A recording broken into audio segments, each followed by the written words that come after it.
চতুর্থী উপলক্ষে বাবার মাথায় বিদ্যালয়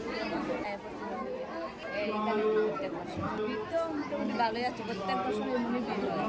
মার্কেটে আছে, আরও অন্য জায়গার থেকেও আসে। পুরাতন শিব মন্দির, এখানে আমরা মানে আজকে শিবরাত্রি উপলক্ষে জানতে আইছি, প্রতি বছর খুবই ভালো লাগে।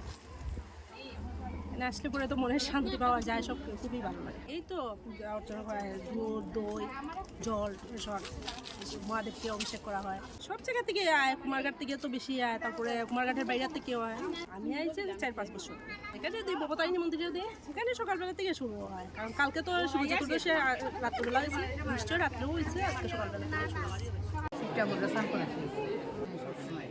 আমার ছেলের বয়সে কি অনেক জায়গার থেকে আই, এখানে কত বছর ধরে আই, 33